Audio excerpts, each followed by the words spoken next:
Moi, ça, les amis, et c'est pour moi un plaisir pour nous capables de nous. Jeudi à qui c'est dimanche, 1er juin, ensemble pour nous étudier la parole de Dieu à travers l'étude École Sabbat. Ce maintenant, étude là, c'est numéro 10, ceux qui ont péri en jugement. Mais jeudi à qui c'est dimanche, 1er juin, on a pris ensemble la colère de l'agneau. Bien avant même que nous commencions, à nous prier. Nous exalter, bénis ton Saint-Grand nom éternel, notre Père et notre Dieu, pour tout ce que fait dans la vie, nous pour encore qu'on réalisé pour nous. Nous te remercions parce qu'on a donné l'autre opportunité aujourd'hui pour nous capables de jeter coup d'œil sur la parole. Nous demandons que capable de pardonner les péchés nous et accorder nous la puissance de ton esprit, comme ça nous sommes capables de comprendre la parole sérieuse et appliquer chaque jour dans la vie. Merci parce que tu as dit nous déjà, dans le nom de Jésus nous prions. Amen. Amis, je vous remercie, félicite vous encourager ensemble d'efforts que nous consenti jour après jour pour capable d'étudier la parole de Dieu à travers l'étude École du Sabbat. Et m'a rappelé, on fini d'étudier plaisir, c'est toujours encourager, partager tout ça avec entourage. On soit capable de faciliter plus nous, arriver étudier le son École du Sabbat. Si vous êtes abonné, nous allons faire ça et puis à l'encourager le monde pour faire même gens avec vous. Je nous connais ce maintenant étude là, c'est numéro 10. Ceux qui ont péri en jugement. Verset à mémoriser. Et commencer chapitre 10, verset 11 à verset 12. Ces choses leur sont arrivées pour servir d'exemple. Et elles ont été écrites pour notre instruction, à nous qui sommes parvenus à la fin des siècles. Ainsi donc, que celui qui croit être debout prenne garde de tomber. 1 Corinthiens chapitre 10, verset 11 à verset 12. C'est verset sérieux. Durant ce moment, on a gagné pour nous capables de mémoriser. Jeudi à ce dimanche 1er juin, la colère de l'agneau, c'est pour ça qu'on a considéré ensemble. Nous allons lire Apocalypse chapitre 6, verset 12 à 17.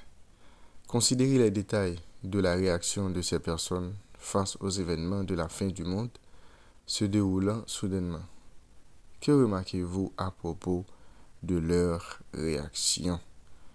Ok, nous allons regarder, réaction si là qui pas sauvé, dans le texte Apocalypse chapitre 6, verset 12 pour arriver dans verset 17.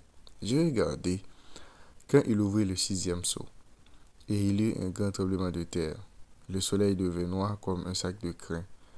La lune entière devint comme du sang. Et les étoiles du ciel tombèrent sur la terre, comme lorsqu'un figuier secoué par un vent violent jette ses figues vertes. Le ciel se retira comme un livre qu'on roule, et toutes les montagnes et les îles furent remuées de leur place. Les rois de la terre, les grands, les chefs militaires, les riches, les puissants, tous les esclaves et les hommes libres se cachaient dans les cavernes et dans les rochers des montagnes. Et ils disaient aux montagnes et aux rochers, tombez sur nous et cachez-nous devant la face de celui qui est assis sur le trône et devant la colère de l'agneau, car le grand jour de sa colère est venu, et qui peut subsister. L'intéressant pour noter que, perdu, dans le texte que nous sortons là, il n'a pas crié. Pour nous poser des questions, pour demander qui ça y est. Qui ça qui caché derrière ça, pour qui ça, vous trouvez dans un état désespéré, et pour qui ça même, il n'a pas crié. Et t'as semblé, je te connais ça qui passait. Parce que nous fait référence à Jésus comme étant l'agneau. Ça qui veut dire, je te connais quelque chose de l'histoire de Christ. T'as semblé également, je conscient que grand jour colère bon Dieu allait même venir. Et que même je trouvé dans une situation désespérée. Ok? Question à poser qu'on a là. Qui est-ce qui est capable de subsister? Eh bien, à la fin, l'évangile est porté à chaque nation sur terre. Et le message trois anges là, il était délivré à toute planète là. Et pourtant, il y a des gens qui pas connaît. Qui ça qui fait pas connaître? Qui fait pas connaître la parole de Dieu. C'est pas manque d'information non. OK? C'est pas parce qu'il y a pas de monde prêcher non. C'est parce qu'il y a pas de une opportunité pour entendre l'évangile non. Mais qu'est-ce qui passe? C'est à cause de eux-mêmes qui te refusé obéir et quoi? Eh bien, dans le message, ça, ce sera la raison pour laquelle ces personnes seront perdues dans les derniers jours. C'est-à-dire que plus le monde qui a perdu, c'est pas parce que, eh bien, il n'y a pas de messages là, c'est pas parce qu'il n'y a pas de comprendre, mais c'est parce qu'il a été refusé quoi? Il a été refusé obéir. Maintenant, nous allons lire dans Matthieu chapitre 24, dans les versets 36 à 44. Nous allons regarder qui leçon, nous ensemble avec vous, nous devons tirer dans l'événement qui était passé, dans l'événement déluge là, lorsque Noé lui-même était là. Nous allons regarder qui ça nous doit tirer comme leçon pour nous-mêmes qui vivent dans la fête à ça. On a Matthieu 24, verset 36 pour arriver dans verset 44. Pour ce qui est du jour et de l'heure, personne ne le sait, ni les anges des cieux, ni le Fils, mais le Père seul. Ce qui arrivera du temps de Noé arrivera de même à l'avènement du Fils de l'homme. Car, dans les jours qui précèdent le déluge, les hommes mangeaient et buvaient, se mariaient et mariaient leurs enfants jusqu'au jour où Noé entra dans l'arche. Et ils ne se doutaient de rien jusqu'à ce que le déluge vint et les emporta tous. Il en sera de même à l'avènement du Fils de l'homme.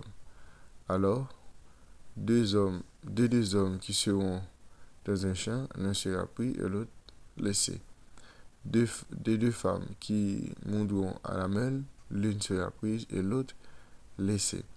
Veuillez donc, puisque vous ne savez pas quel jour et votre Seigneur viendra, sachez-le bien.